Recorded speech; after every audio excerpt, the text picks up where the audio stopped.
I'd like to close with a little summary of the story that Albert J. Nock wrote about called Isaiah's Job.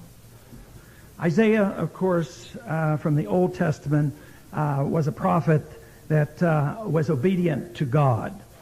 And he lived about 750 BC, and it was after 50 years of great prosperity, and Isaiah was told that bad times were coming. His job was to go out and warn the people of bad times coming. And he said he would. He was a little bit reluctant and argued a bit, and but then God warned him. He said, you could go out and you do it, and I want you to do it, but I want you to remember one thing. It's not going to make a lot of difference. They're not going to listen to you, and there's still going to be a crisis.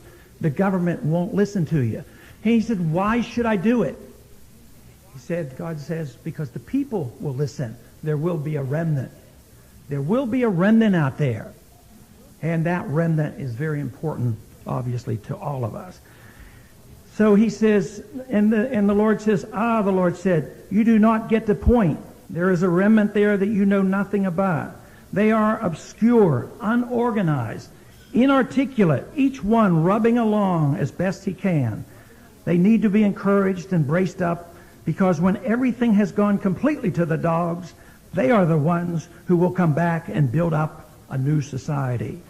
And meanwhile, your preaching will reassure them and keep them hanging on. Your job is to take care of the remnant.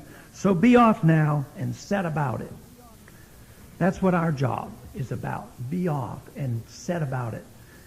The Birch Society has been doing this for a long time now, way ahead of everybody else. And they've received a lot of criticism.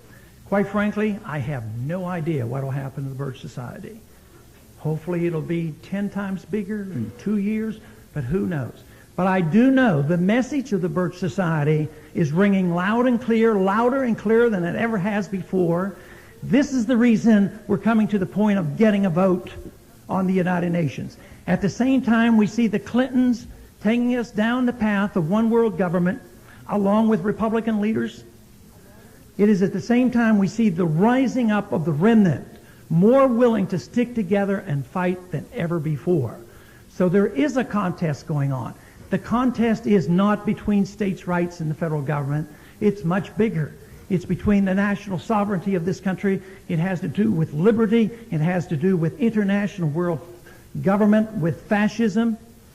So the groups are lining up. The battle is there, and we will have to fight it regardless. I do not see how we can avoid it. I am thankful that we have had a Birch Society. It is true. They have helped me from the very first day that I ran. The trim bullets are excellent, and they do make a difference. I have members come to me on the house floor, and they say, oh, you got me into trouble. Your trim bulletin did this, and my trim bulletin said this. It does not go unnoticed. That is very, very good. So we must continue the fight. The fight is very clear. We have to know what we're fighting for. We're fighting for liberty. The purpose of politics, the purpose of education, is to strive for liberty. With liberty, we can solve our problems. It's no more complicated than that. When we have a government that assumes the authority and the right to solve our problems, they don't solve the problems, and we don't have our liberty. We have for too long concentrated on the material well-being of this country. The material wealth of this country is a consequence of freedom. If we concentrate on the wealth and we become only a materialistic nation, we will ignore the principles of liberty. Today, we are living in a society that I believe the wealth will diminish. But the principles of liberty, if they are not enhanced, if we do not win this, we will also be a very poor country.